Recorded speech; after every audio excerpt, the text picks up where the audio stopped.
Hi there guys, got a video here today on the FX DRS Tactical, and in this one I want to show you my rifle build. Hopefully this video should give you some ideas for your rifle and show you some products that you may not have seen before.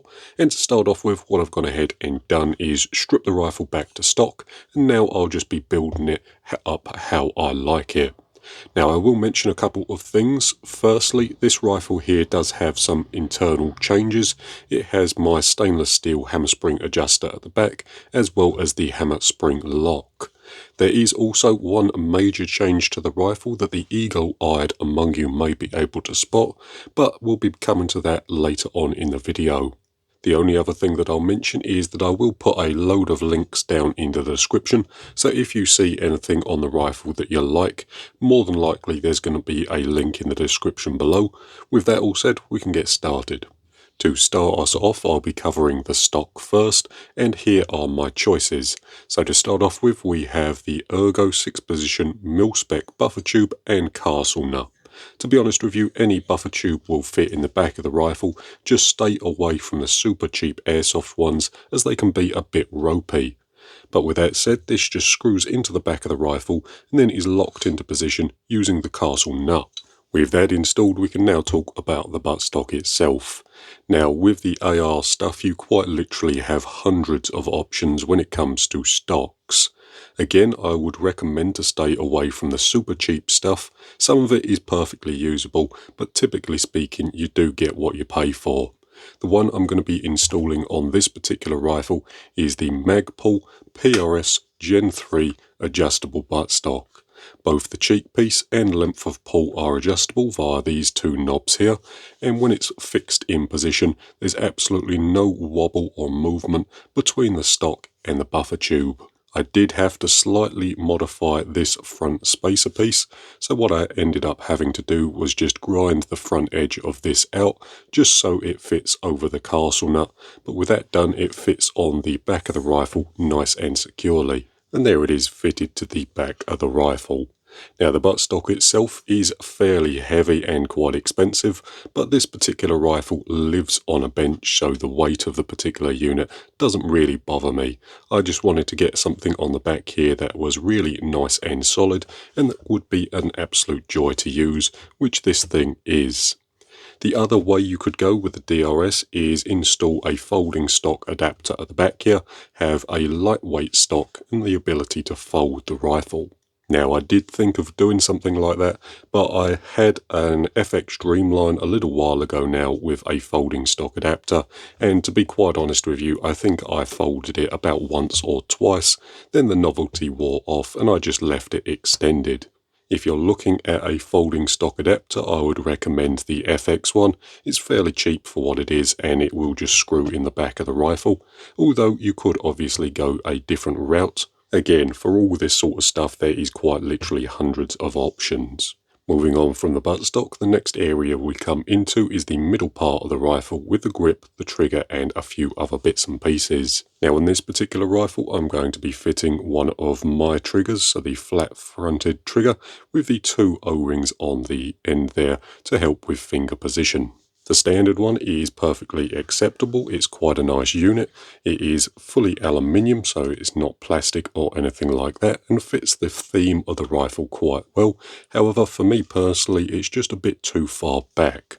So my one brings the front of the trigger forward slightly, so that's going to be the first upgrade installed. And there we have that fitted. Nice simple job. All we need to do is take the grip off, take this bottom plate off, remove the old trigger, put the new one back on, then bolt the bottom plate back on again. Whilst we've got the grip off, we might as well change that out as well. So this one is the standard one. To be fair to it, it's a fairly nice grip. It's nice and rubberized, much better than the old thin ones that FX used, but I prefer the Ergo Air ones. So I have two here. This one is the zero angle grip with the beaver tail at the top there. That's quite nice. They also have the Tactical Deluxe one with the palm shelf. Both of these grips are really nice upgrades over the original one. I think this one for me feels better, but this one for me looks better on the rifle. I will also say you don't have to fit a grip with a beaver tail. You can use a straight top grip if you so choose. That'll just go on something like that. You will have a little gap up here, but that's not a major issue. So there's a quick look at the rifle with the Tactical Deluxe grip on it.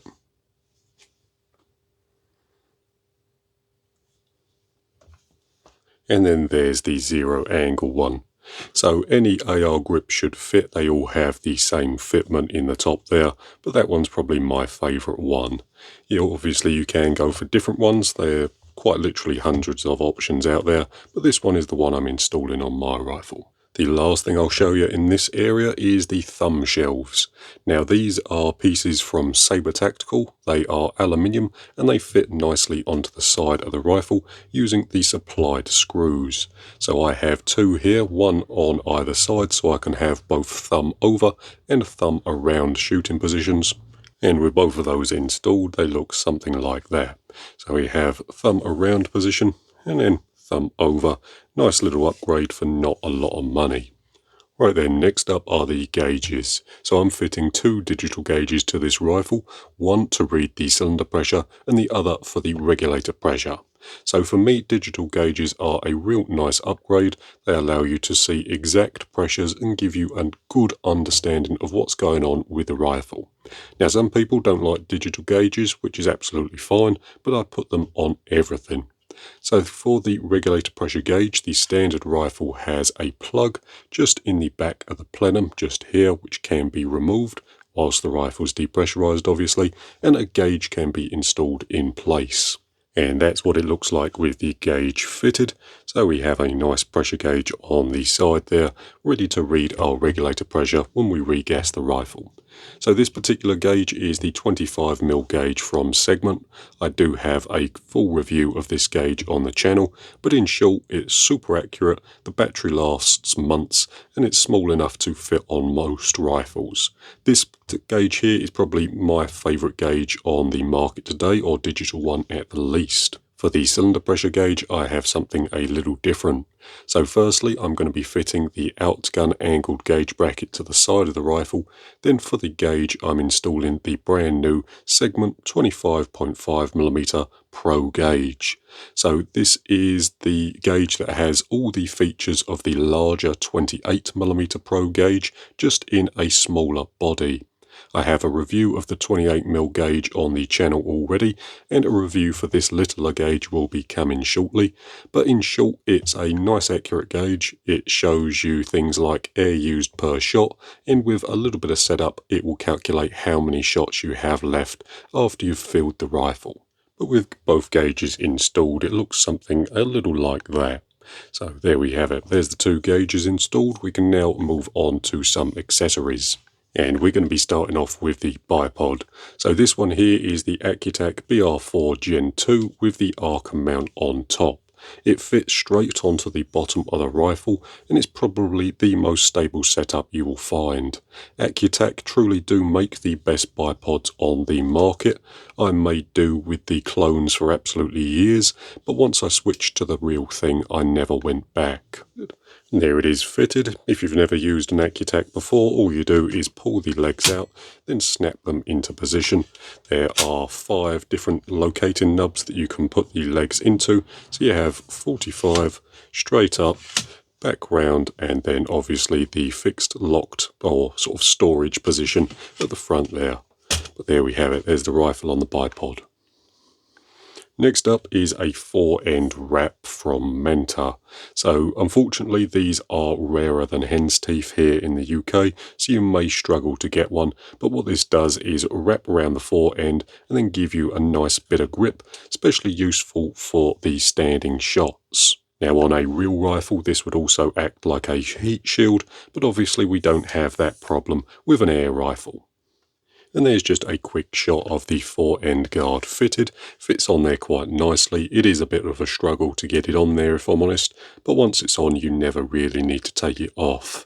With it fitted it sort of looks like a pump action shotgun, something like a Spas 12, and overall it just makes the rifle look a little more interesting. So I'm quite happy with that. We'll move on to something else. Flipping the rifle over, the next thing I'll install is a new cock and handle for the rifle. This one is one of the ones I sell. It's a knurled one and just goes in place of the original one. It's a little longer, a little fatter, plus the knurled surface goes quite nicely with a tactical rifle. I do also make a carbon fibre one, which would just install nicely. However, as there are no other parts of carbon fibre on the rifle, I'm going to be installing the knurled one. And then that's that installed. Up next, we're going to be moving back to the rear of the rifle once again, and I'm going to be installing this surprisingly heavy piece of kit. So this is an Atlas monopod, and what I've gone ahead and done is just install a small piece of Picatinny rail to the bottom of the buttstock. There is an M-lock rail here, so that is easily possible. And there we have the monopod fitted. So by the press of a button, we can flick the bottom down, then we can adjust the height of the rear of the rifle, either by using the screw thread for fine adjust or the button for quick adjust. So that's nice and easy to do. Typically speaking, I shoot off a bag, but I thought I'd try something a little different for this rifle, and so far I have been quite liking it. Right then, so that's the main accessories installed onto the rifle. The next thing we need to do is make it shootable by installing a scope, and this monstrosity is one of my favourite parts of the rifle. So to start off with, we have a Delta Striker 3.5 to 21 by 44 installed into a spur mount with a couple of accessories bolted on the side. Quite honestly, I love the Delta Striker stuff. I think Delta Optics are one of the best scope manufacturers available today. I lack the ability to articulate why I like these scopes so much. To truly appreciate them, you have to use them. With the scope mounted to the rifle, on the side of the mount we have this. So this is the SG Pulse, and I use it as a digital level. The unit itself also does have a few other functions like a stability meter, and when you're using the mobile app you can also view some telemetry data, so you can view recoil path and stuff like that. To be honest with you, that's not really that useful for a sub 12 rifle as there's no recoil to speak of, but that might be useful to some of the high power shooters among you. As you can see there, when the rifle's perfectly level, the light goes green, then when it's canted off to the side you have blue and red, depending on how the rifle's leaning. On the other side of the mount I have a mini red dot sight mounted. This particular one is the Vortex Defender CCW, mounted on the spur shield interface. I have it zeroed at about 10 yards and I have used it exactly once. It looks cool on the side, which is the main reason it's there, and how useful an offset mounted red dot sight is on an air rifle is debatable, but I really like it. Right then, with all our accessories installed, the last piece of the puzzle is to install a moderator onto the end of the shroud. For me personally, as the rifle sits now, it is a little too long, so installing a moderator onto the end of the shroud does make the rifle look a little ridiculous. Luckily, there is a nice simple fix. With the rifle fully degassed of air, what we can do is unscrew the end of the shroud. And what that does is expose a hidden 1/2 inch UNF on the end of the shroud that we can go ahead and screw our moderator onto. That, in my opinion, makes the rifle look a lot more proportional, and generally speaking it goes together much nicer. For anyone interested in the moderator, this one is one I made last week, so if you want the build video you can view that on the channel. In short, it is 50mm in diameter, 175mm long, or 7 inches by 2 inches. In terms of off-the-shelf moderators, you do have a fair selection available to you. You are slightly limited in that the shroud itself is 34mm in diameter, so putting a smaller diameter mod on the end will look a little strange, but you have plenty of options out there like the Varrock XLK. There are some options from Donny FL, and even the BRK moderator would work well. It is a shame that they plaster it with the BRK logo. However, I do have a solution for that, and that is a moderator cover. So this is a BRK moderator with a manta defense cover over the top there.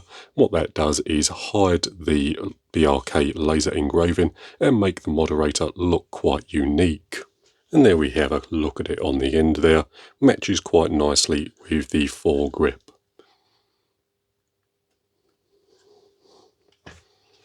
Right then, and with that all said and done, that's pretty much the entire build complete. The only thing I want to mention is that if it wasn't obvious, the major modification I mentioned at the start of this video was shortening the barrel and air tube. The standard rifle doesn't have this removable end piece, it's just something I made up, so I have the option of either the standard length look or something a little more compact. If you're interested in how that was done, I do have a video on my other DRS, the one in the synthetic stock, in which I shortened the cylinder and barrel exactly the same as this one. In total, I ended up taking 150mm off the cylinder and the barrel, and whilst I was there, I also replaced the barrel with a solid one. So I've done away with the FX STX liner. With that all said and done, that's pretty much going to do it for this particular video. So, did you like the build? Would you have done anything different? Leave that in the comments below. I'm always interested to see how people build their rifles, so if you have a build that you've got detailed, leave it in the comments below and I'll have a read through them in the coming weeks. For now though, that's pretty much going to do it for this particular video, so thank you very much for watching. I hope it's been interesting or useful, and I'll see you in the next one.